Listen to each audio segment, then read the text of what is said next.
Give 1 minute.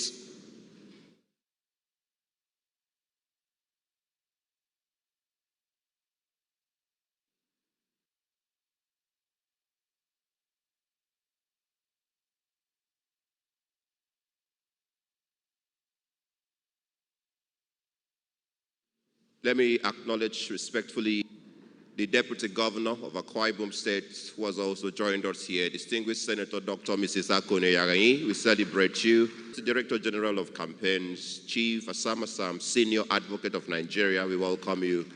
Let me honor the presence of the Secretary to the State Government, Prince Enobongowa, who has joined us here. The Head of the Civil Service, we celebrate Elder Effiong Essien, and we thank you for your presence, please, and we thank you. Even the President General of Oro Union, presence. Let me respectfully honor all honorable commissioners, all chairmen of boards, all heads of extra-ministerial departments that have joined us here. We celebrate and honor your presence. Our fathers who have joined us here, paramount rulers from the various local government areas of our dear state. We honor you and we thank all of you. I celebrate all of you through the chairman of the council, Odidem Edet Basi JP. We celebrate your presence and we thank you. I acknowledge all the security organizations who have joined us here. Please, I wouldn't want to take the time to begin to list all of you one after the other, but we honor all of you and we celebrate your presence. Let me thank the elders. Let me thank the youths. Let me thank the women. Let me thank professional bodies, NUJ, NIPR, all of you that are here. I thank the media from the fourth estate of the realm. We welcome all of you for this ministerial briefing and end-of-year review, and we trust that as we engage further, we would truly get to a point where Akwa Ibom State becomes, in every sense of the word, the kind of state that we are proud to call our own, under the distinguished leadership of His Excellency, the Governor of our dear state. I acknowledge the rapporteurs for this ministerial briefing. All of you, please, we thank you and we appreciate the work that you are about to do. Thank you very much. Your Excellency, please, having finished with introductory formalities, I want to crave your indulgence and assume your permission to invite the Secretary to the Government of Akwa Ibom State, Prince Enobongowa, for the welcome remarks. Please, your hands are not busy. Celebrate the gentleman.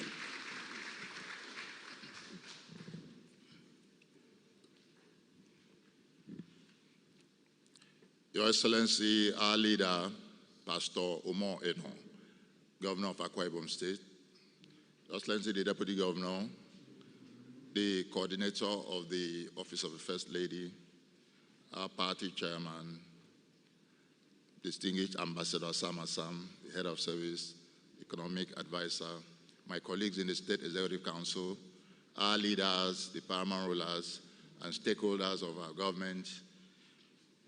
It is my privilege to welcome all of you to this novel idea, the maiden Akwa Ibom State Executive Ministerial Briefing and end-of-year review sessions, which starts today and will end on Wednesday. I want to specifically thank His Excellency, our Governor, for continuing to keep to his campaign promises of political inclusiveness and taking government bottoms up. A bottoms-up approach which will now lead to what we are seeing today, that government is taken to the people at the grassroots, that governance in it. From the interactions we'll be having throughout these 3 days, we'll be able to also tap from your wealth of experience to make sure whatever we'll be doing, especially in the future, we can bring out in the next 3 days. We are going to outline our key achievements and milestones in the past 1 year. Also highlight our significant projects or initiatives that we have successfully implemented or are ongoing. We're also going to check the gaps and proffer solutions on how to fill them, and actually even see the causes of these gaps and proffer solutions to alleviate them.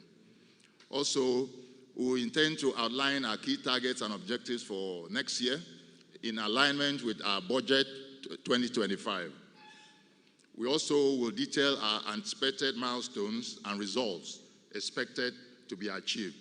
At the end of the day, we'll align all this with our Arise agenda, which is the vision of this government, and with all your inputs, we believe that government is going to make more efforts to delivering dividends of democracy to our people according to the mandate that has been given to us.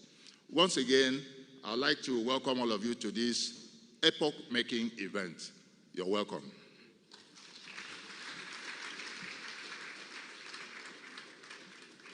Thank you very much, the Secretary to the State Government. Of course, as you've heard from him, what we intend to achieve here are quite laudable and, of course, reflects the very democratic ideals of His Excellency, the Governor of Akwa Ibom State, who understands that he is a leader of the people, by the people, and for the people.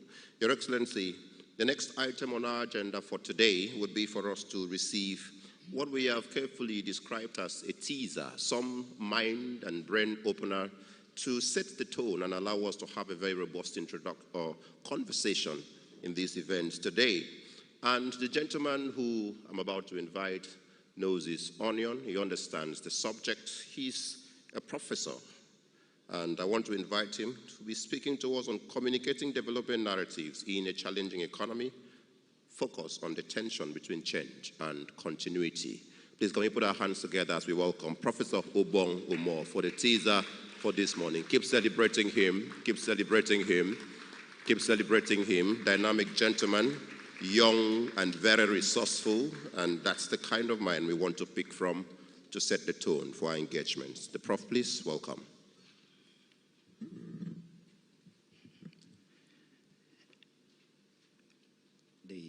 His Excellency, the Executive Governor of Akwa Ibom State, Her Excellency, the Deputy Governor of Akwa Ibom State, the Office of the First Lady of Akwa Ibom State, and the Secretary to the State Government and every other person present, I want to sincerely thank Akwa Ibom State Government for giving this opportunity to put this forward and to pull this through for the purpose of this interministerial briefing.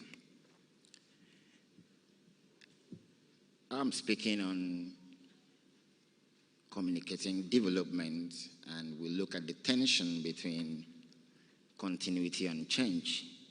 And first of all, is in the context of development and economy, because as we look through the essence of development, the whole essence of development is to make better and good the economy. The economy has been seen and known as a substructure upon which every other thing is built. Indeed, it is the aspect of society that has to do with the production, distribution, and consumption of goods and services, and the whole essence is for the citizenry. And when we connect economy and the economic aspect of society to what we call development, the understanding about development should point to just one thing: peace.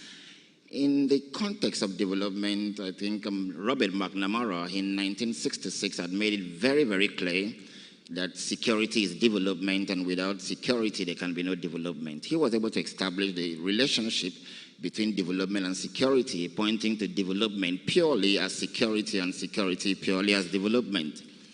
And in 1969, Lysias, in his work, The Meaning of Development, would actually point to how development should be seen. That development should not be seen in the gross domestic products and rising high buildings or every other thing that could point to such. But development, one should ask three questions: what is happening to poverty, what is happening to unemployment, and what is happening to inequality? When these three things are at the lowest, then the state or a society can talk about development. If we connect to that, and we actually also lean to what Joan Galton said in 1969 and 73, that when you're looking at peace, you should look at it from the negative aspect and the positive. Negative peace would be the absence of violence, which is direct violence and war in that context. But positive peace will actually be the kind of peace that comes with the absence of structural violence. And what is structural violence? Oppression, marginalization, unemployment, inequality, suppression, relative deprivation, and the rest of it. And in that aspect, the absence of such violence, structural violence in that context, is what is referred to as positive peace. Positive peace would have to come together with negative peace to make for peace. And in that context, what we see is that peace has a relationship to, again, with development, because the indices of Galton in the structural aspect of violence has a touch with what de Lisiers called the tripod of development, like I mentioned: unemployment, inequality, and poverty. When these three things are brought together, that means the argument of Robert McNamara, the argument of Dudley Sears, and the argument of John Galton, what is tenable and obtained is that we see a connection between development and the citizens. It is pointing, or it points to the citizens, it points to what happens to the human and not just the state. And in that context, the United Nations Development Program in 1994 would circumvent that to call it human security. And that has been the basis of what we understand to be development. So whatever comes in, and the best that comes in is government, because from the understanding of the formation of government running on the Hobbesian state of nature into the Leviathan and even Locke's position, the understanding is that the essence of government is to serve the purpose of the development of humans. And in that context, the drive home to Akwa Ibom has seen succession of several governments pointing to the direction of the development of the human. And that has been communicated through politics. Politics has been the vehicle for the communication of development to human societies at all times. And in Akwa Ibom State, from the creation of this state in 1987, we have been, by providence, actually blessed by some kind of leaders that have been connected to the development agenda of the state. And in the context of the providential understanding of the past, that is history, what is obtainable is that whether you're looking at them as a person or you're looking at them from their names, there's a connection between their names and what is providentially obtained. From Akpan is Semen, and his Semen meaning a kind of deity that was connected to productivity and babies. Running into Victor Attar, we are talking about the victory that had set pace for things to happen. Or we were talking about Gospel Akpabio, we were talking about the will of God himself in that context, or Odum Emmanuel, but the combination of a person and even an angel, talking about Emmanuel, God with us, and Gabriel, the angel that ministered to Mary. Or we get down to the point of Umo, that is actually the gift given by God for a generation and a time like this. And in that context, what we will see is a movement that appears to be a dialectical movement in the context of change. But when we look at that change, the understanding about history, which is a study of change and continuity, or understanding of history, which is the cause and consequence of change and continuity. When you look at change, change doesn't mean the destruction of one thing for the building of another.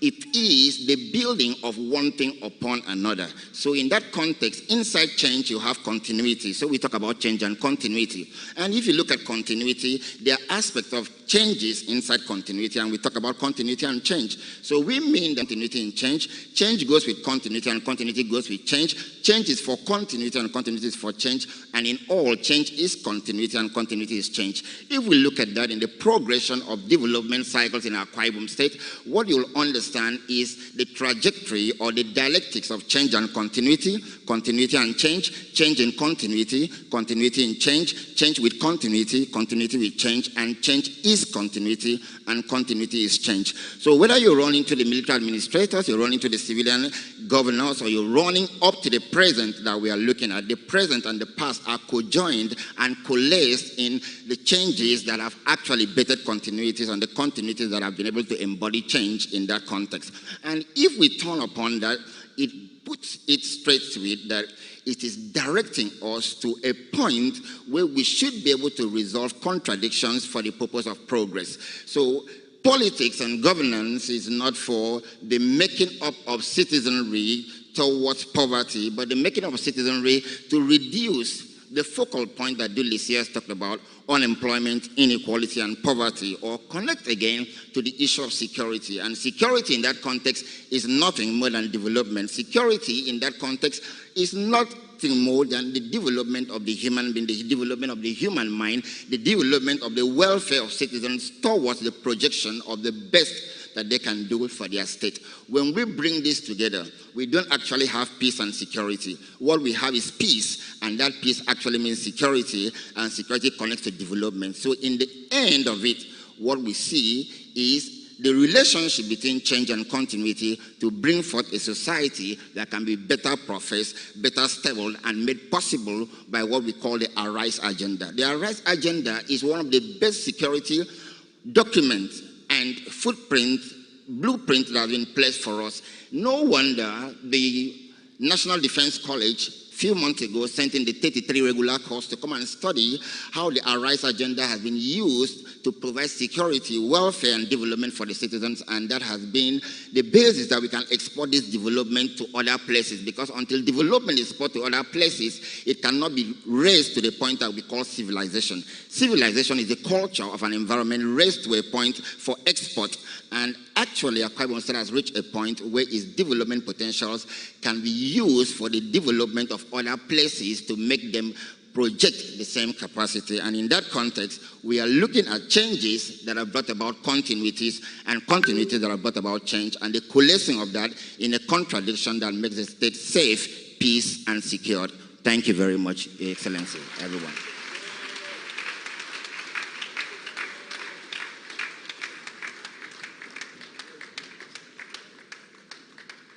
That was professorial. Change is continuity, continuity is change, continuity is for change, change is for continuity, continuity is Professor Obongomo. Please can we put our hands together and celebrate him? Thank you so much. Very cerebral mind. I'm sure there will be time for more. Your Excellency, please, we want to follow through with the goodwill messages while we allow professors continuity and change treatise to sink in properly. We're going to take some remarks from the participants here. I have 5 names, and we are supposed to exhaust this item in 10 minutes, which means from when you walk down here to when you finish speaking, you have 2 minutes. I'll begin by inviting the professional bodies, one of such bodies that are really, really involved in public accountability and holding the government to account for what they do while leading. I want to welcome the State Chairman of the NUJ, Comrade Amos Etuk, who would begin this for us. Please, can we put our hands together? And as he comes, so I can put the orders on notice, I mentioned that the youths will speak through the Senior Special Assistant to His Excellency, would have the stakeholders speak through of the National Council for Women's Societies Nigeria, and of course, at the end, we would have our royal father speak through the chairman of the council in Akwa Ibom State, Odidem Etemedet Basi. For now, we hear from the NUJ. Comrade Emoseto, please. Praise the Lord. Your Excellency, Nigeria's most friendly media governor 2024, and the Grand Patron. Your Excellency, today we celebrate the history of a feedback mechanism that you are giving to the Akwa Ibom people, of the progress of the Arise Agenda under your administration in the last 1 year. As critical partners, we have come to listen, appraise, and also chart the stronger parts of a greater future for Akwa Ibom State. And I believe that today, the bond of partnership, the bond of making Akwa Ibom State the best, and the future of a brighter horizon that we see with the Arise Agenda shall be strengthened. We celebrate this history, we celebrate this partnership, and I believe that this course will be sustained, continuous, in ensuring that the path for good governance under your leadership will continue. Thank you, and God bless you all. Continuous in ensuring that the... Thank you very much. Let me please draw attention to your program, that we have an interactive session that would come after the ministerial presentations. That is to say that if you are not captured in the goodwill messages, there is the high possibility that you'll be given a chance during the interactive session as we manage the time that we have very effectively. Let me welcome, please, the SSA to His Excellency the Governor on Youth Mobilization, Mr. Ini Akban, who would come to let us hear of the sentiments of the youth on the leadership of His Excellency, particularly touching this ministerial briefing, first of its kind, if I may say. Your Excellency, the Executive Governor of our beloved state, Your Excellency, the Deputy Governor of Akwa Ibom State, and every other stakeholder here present. Your Excellency, I want to thank you, first of all, for this wonderful initiative by this administration. This is the first time everyone is being involved in governance, and this is very, very wonderful. Your Excellency, sincerely, this is a great thing that all of us we are here, carried along to see what is happening in the state and what the future holds for us. We thank you for this, and we know that with all our contributions, definitely will make Akwa Ibom State a better state. Thank you, Your Excellency, and God bless us all.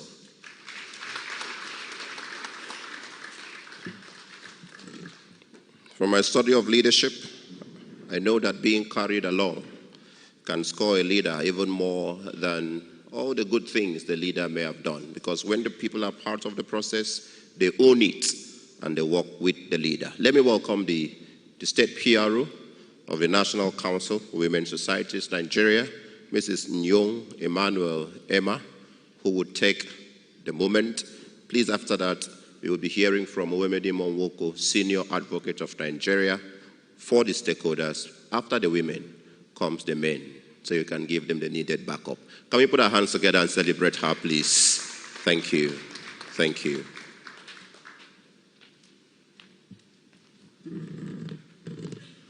With due respect to our gender-friendly governor, His Excellency Pastor Umoino, with due respect to the women's lot, our Deputy Governor, Dr.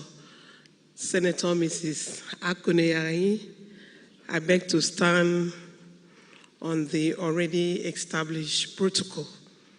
We are here today to be part of the Akwa Ibom State Exco ministerial briefing on behalf of all the women, because National Council for Women's Societies, we are representing the women on behalf of the women of NCWS and all the women in Akwa Ibom State. We feel very excited for us to be invited and to be included in this epoch-making event. And we want to say a very big thank you for keeping to all his campaign promises. That is said from time to time, he will call a meeting like this to brief Akwa Ibom State on the progress of his governance, and he has kept to his word. Thank you very much for doing this, and we are happy to be part of this event. Thank you very much. Thank you so much. While I invite Owemedi Monwoko, Senior Advocate of Nigeria, to come through, let me take a moment and acknowledge all the socio-cultural groups that have just joined us here. I initially thought that Akwarawa Jem said it came as permanent secretary. I've just been notified that he's wearing a double toga as the international president of Mbogon Kwarawa BBO 2. I've seen the president of Atiena, who's about to speak also. Mbandiak Obolo, I can also see them behind. And all the others, please, we acknowledge your presence and we welcome you. The Senior Advocate of Nigeria, welcome. Thank you. Your Excellency, the Executive Governor of Akwa Ibom State, Your Excellency, the Deputy Governor, may I respectfully adopt the protocol well established by Morgan. Your Excellency, the Bible says that when the righteous is on the throne, the people rejoice. This is a clear and manifest evidence of the fact that we have a governor that will make the people to rejoice.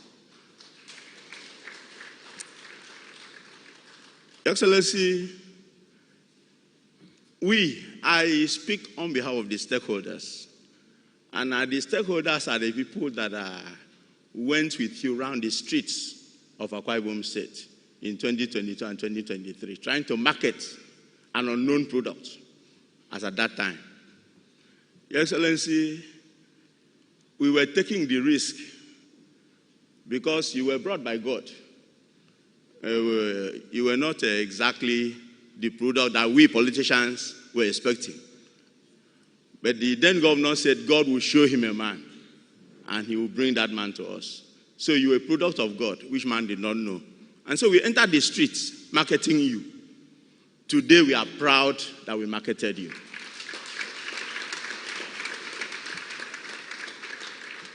Your Excellency, every day you take away our apprehensions and take away our anxiety. Because we will be thinking, what are we going to say in 2027? But every day you make our anxiety to go down. You make it easier for us to know 2027 will be easier for us. The campaigns will be easier. The streets will be more lively. We are exhilarated. We are happy.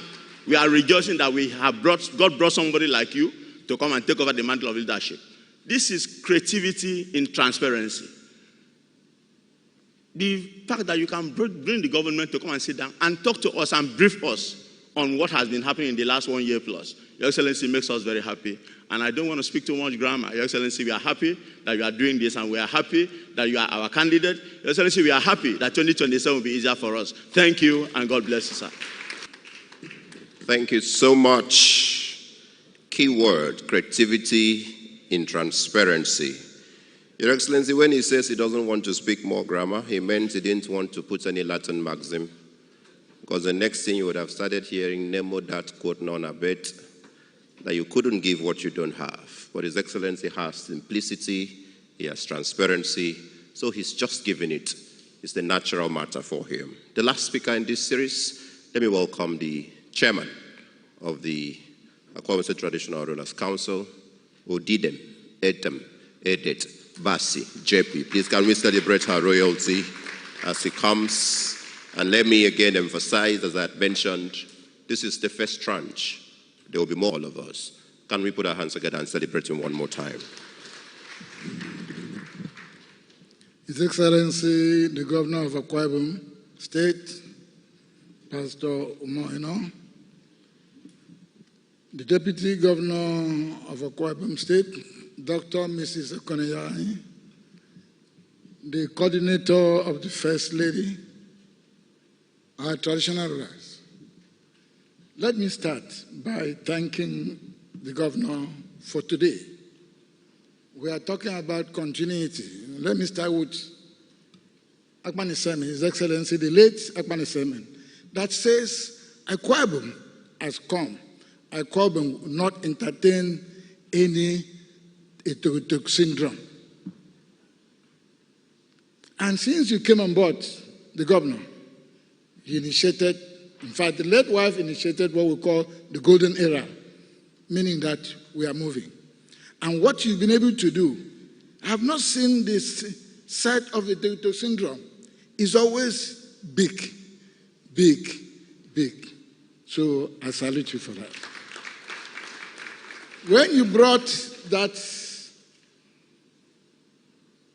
the plane, and look at the plane, it was not that small Etogotok syndrome. It was a big plane. So I thank you for following that continuity, because continuity is very important. And let me also talk about the royal fathers. You are really father to the royal fathers. So we thank your government. Thank your government. And we want to see more of it. And most especially, let me thank you, particularly about the road leading to Oron. It was a problem, but you gave a promise. We are working day and night to make sure that at the end of the day, the Oron people will be very proud of the government. So I thank you. I thank you for other things we are expecting. Invite us like this, because when we leave home and come, we are coming to see golden things that you've been doing. May God bless you.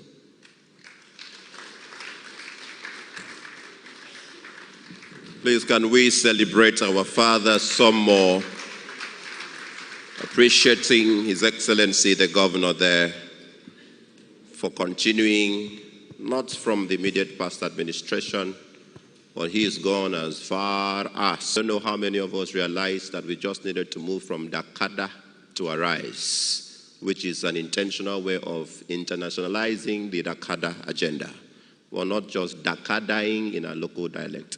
We are now rising because Akwa Ibom is going global. Please, can we put our hands together and celebrate one more time His Excellency, the Governor of our dear state. If you check your program, we've come to the moment where we want to hear from the leader that all these encomiums have been poured on, deservingly so. Allow, therefore, that I invite respectfully His Excellency, the people-oriented Governor of Akwa Ibom State, Pastor Omoino, for his address at this event. Can we celebrate him? Can we celebrate him? Thank you, thank you, thank you. Appreciate you. Thank you. Please, let's take our seats, please. I'm sure if I say PDP, I'll be right. PDP. Please say it with pride. PDP. It's a PDP government that is doing this. So I'm sure my chairman is very proud this morning.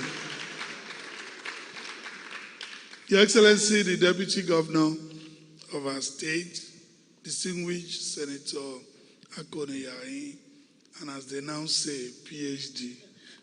But my name, my very beautiful daughter, the coordinator of the Office of the First Lady, Mrs. Helen Obareki. Your Excellency, the former ambassador to Russia, the DG of our campaigns, the chairman of our party, the PDP, members of the National Assembly that have joined us here, we thank you for your continuous support.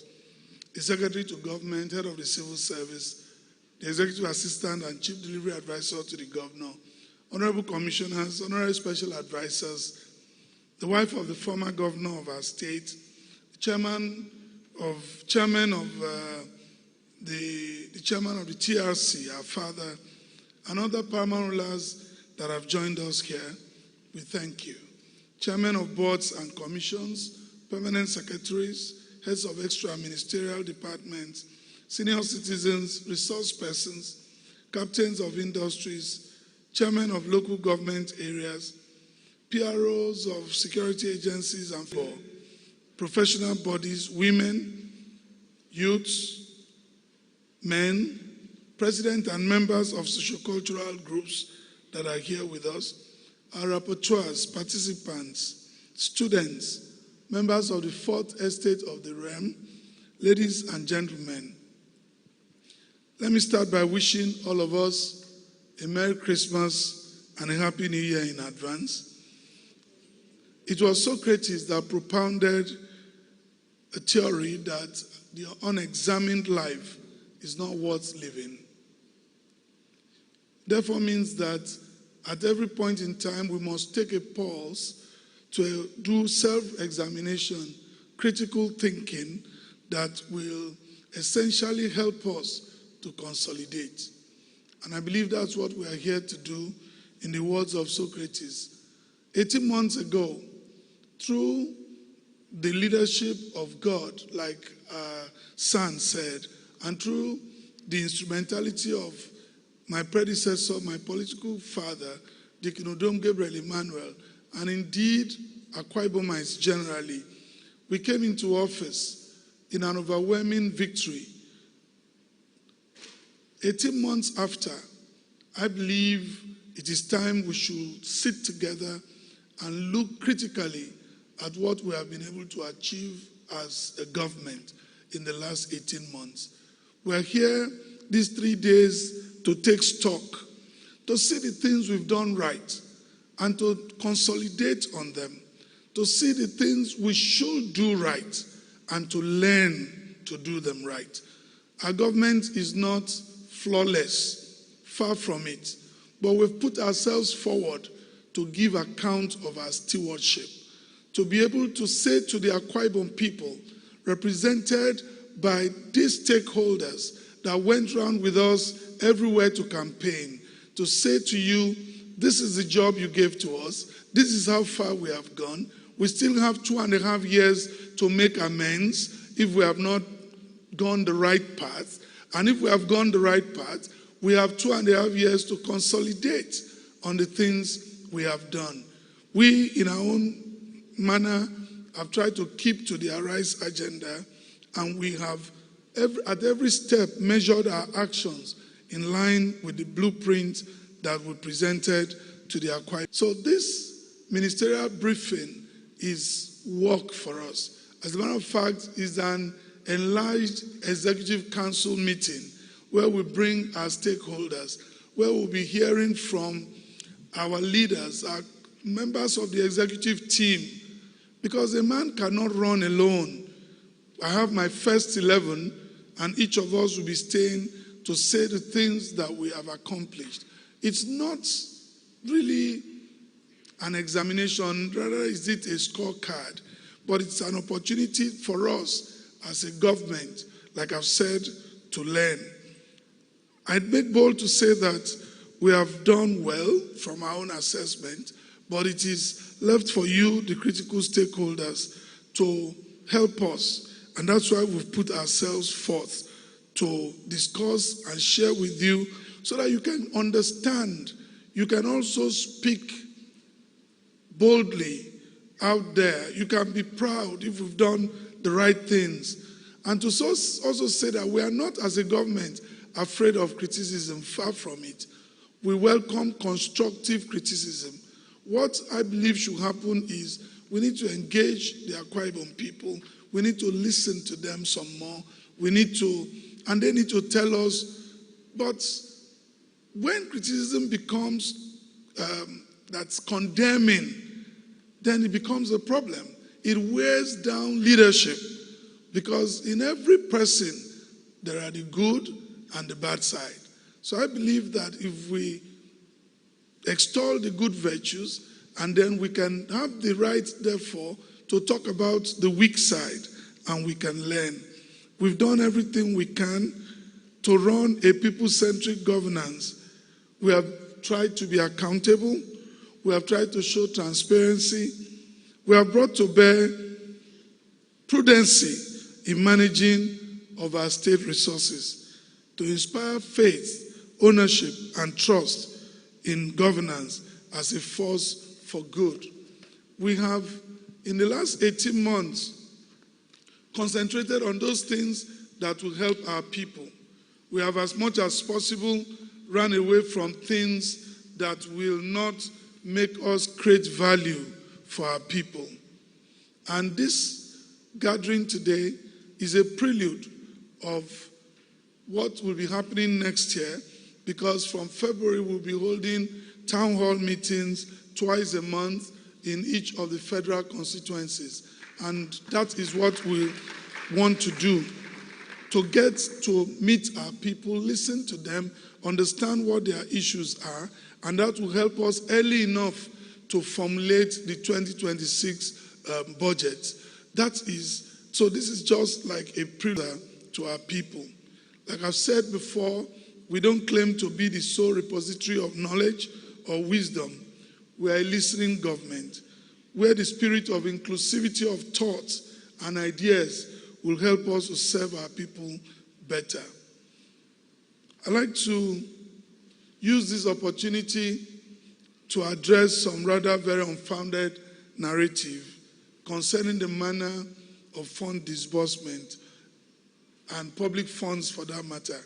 When people see me, they believe I have so much money. I don't have personal funds. I hold money in trust for the Akwa Ibom people. And I will always disburse those funds that will address the need of the generality of the people, beyond very personal needs. I hold myself accountable to the people of Akwa Ibom for the funds we have been blessed with, and I will not fritter the funds away in an attempt to play to the gallery. If there's anything people will blame me about, and I'm sure you are going to hear more of it as we begin to give you ministerial briefing, and I pray the people that will say so will be ready to tell us no release of funds, no release of funds. funds are released to pursue ideas and projects that will be beneficial to the overall good of the Akwa Ibom people.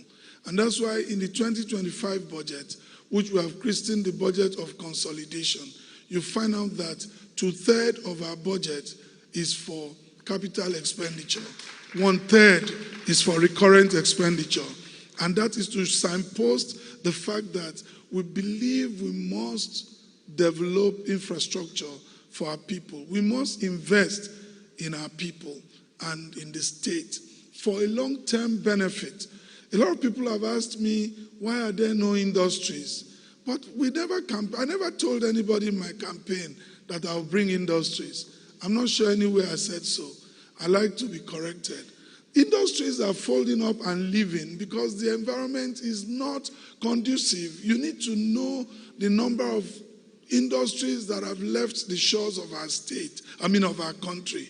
So it will be, for me, you bring an industry, you have to put electricity in place, you have to get things done. But there are other investments we can do that will bring us returns in the years ahead. This morning, the little funds we have now should rightly be invested in long-term infrastructure that will give us dividends. Those of us that God has given the privilege to lead our state at this time have that responsibility to ensure that we lay that foundation correctly. We invest in those investments. And that's what we are doing. That's what we are doing. And that's why we continue to look at those investments. And one of it actually is the real estate market right now. And so, but we'll promote small, medium enterprises. That is what we need right now. And we are investing heavily in those areas. I will not attempt to speak for all of the members of Exco that will be standing here to talk. So when you hear such idle talk as the governor does not release funds, please don't believe it. Challenge those who push such narratives to show you the ideas they have brought, which will further increase the tempo of our development that were not funded. We are here to crystallize ideas. We are here to ensure that Akwa Ibom outlives all of us. And that's what this briefing is all about. If you are in this room by any chance, you are a critical stakeholder in the Akwa Ibom project. And I'd like you to take notes so that when we get to time to discuss, you will join in the discussion. We will take notes, we'll go back and get ready to face 2025. But we are here these 3 days to present our 18-month scorecard. I hope we pass. Thank you so much.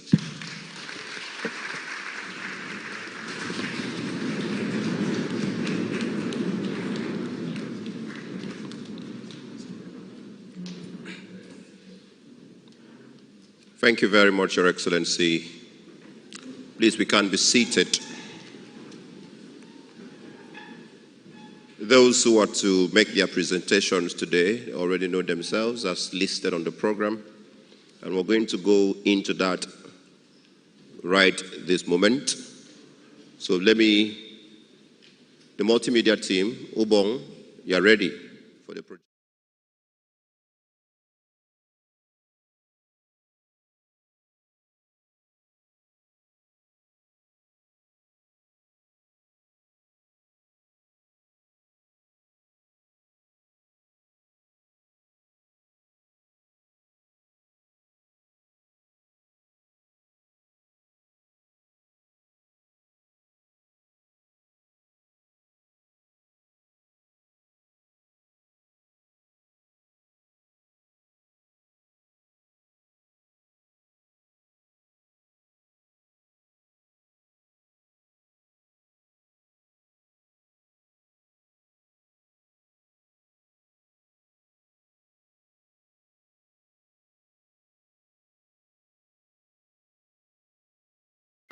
Welcome everyone to the Gary Neville podcast. Everybody's a bit stunned here at the Etihad. Manchester United they did win, Gary, didn't they? They did. They did. Oh my gosh. Well, I mean, make some sense of it if you can. Difficult to. I mean, sometimes something's happen in football. I mean, it was a really poor game, wasn't it?